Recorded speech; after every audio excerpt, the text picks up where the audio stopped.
Hi friends, இன்றைக்கி நம்ம சேனலில் என்ன ரெசிபி பார்க்க போகிறோன்னா ரொம்பவே சூப்பரான டேஸ்டான கல்யாண வீட்டு சாம்பார் வீட்டிலே செய்ய போகிறோம். வாங்க எப்படி செய்கிறதுன்னு பார்க்கலாம். நம்ம சேனலை இன்னும் யாரும் சப்ஸ்கிரைப் பண்ணலைன்னா சப்ஸ்கிரைப் பண்ணிக்கோங்க. பக்கத்தில் இருக்க பெல் பட்டனை கிளிக் பண்ணிக்கோங்க. லைக் பண்ணுங்கள், கமெண்ட் பண்ணுங்கள், ஷேர் பண்ணுங்கள். 1 கப் அளவுக்கு துவரம்பருப்பு எடுத்துக்கோங்க. ஒரு குக்கரில் பருப்பை நல்லா கழுவி சேர்த்துக்கோங்க.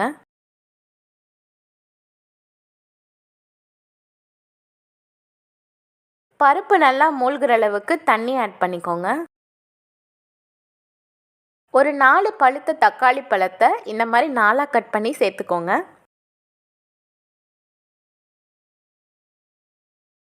ஒரு 1/4 டீஸ்பூன் அளவுக்கு மஞ்சள் தூள், கூடவே கொஞ்சம் பெருங்காயம் சேர்த்துக்கோங்க.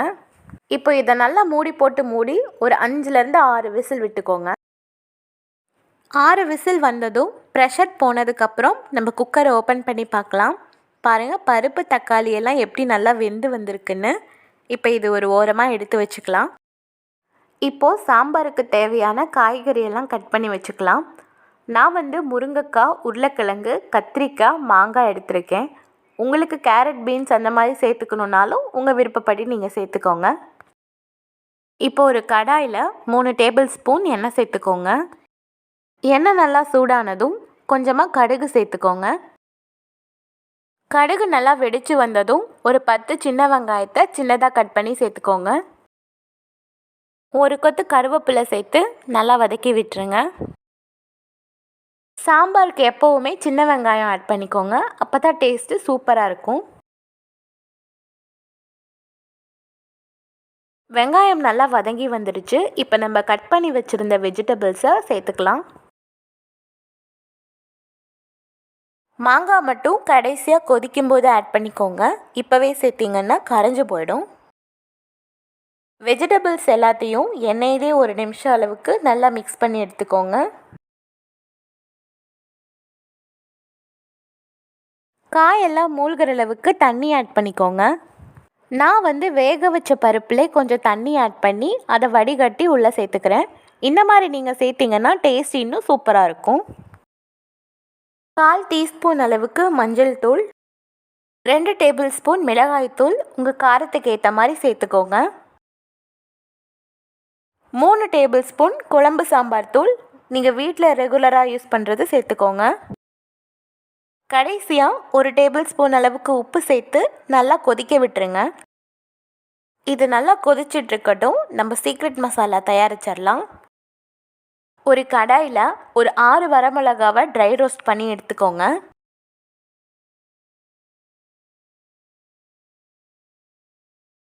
2 டேபிள் ஸ்பூன் அளவுக்கு முழு தனியாவை நல்லா ட்ரை ரோஸ்ட் பண்ணி எடுத்துக்கோங்க.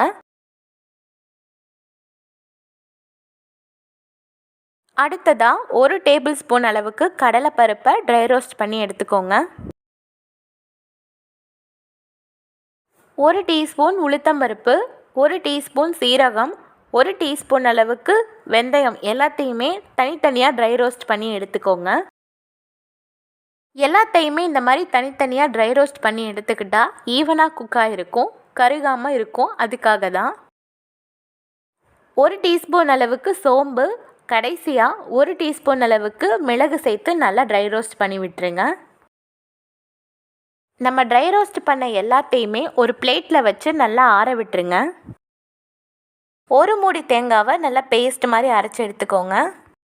நம்ம குக்கரில் வேக வச்சுருந்த பருப்பு தக்காளியை நல்லா கரைச்சி விட்டுருங்க. உங்களுக்கு அதிகமாக இருந்துச்சுன்னா நீங்கள் மத்து கூட யூஸ் பண்ணிக்கலாம். நம்ம அரைச்சி வச்சுருந்த தேங்காய் பேஸ்ட்டை பருப்பு கூட ஆட் பண்ணி மறுபடியும் நல்லா கரைச்சி விட்டுக்கோங்க.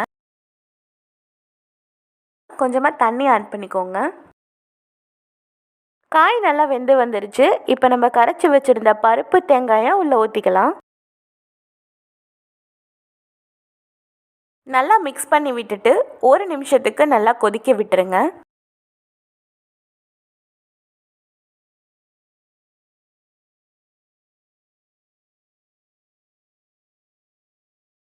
குழம்பு நல்லா கொதிச்சு வந்துருச்சு. இப்போ நம்ம கட் பண்ணி வச்சுருந்த மாங்காயை உள்ளே சேர்த்துக்கலாம்.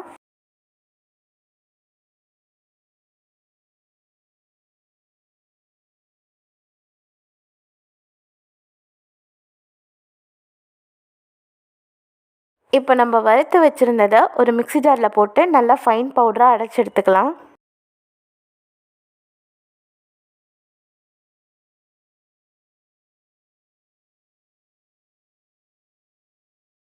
குழம்பு நல்லா கொதிச்சு வந்துருச்சு. இப்போ நம்ம கொஞ்சமாக புளி தண்ணி ஆட் பண்ணிக்கலாம். நம்ம மாங்காவை போட்டிருக்கோம், அதனால் புளிப்பு பார்த்து சேர்த்துக்கோங்க.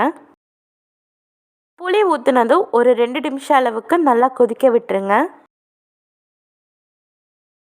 குழம்பு நல்லா கொதிச்சு வந்துருச்சு.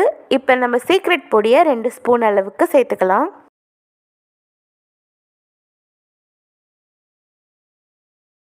கட்டி இல்லாமல் நல்லா மிக்ஸ் பண்ணி விட்டுட்டு கொதிக்க விட்டுருங்க.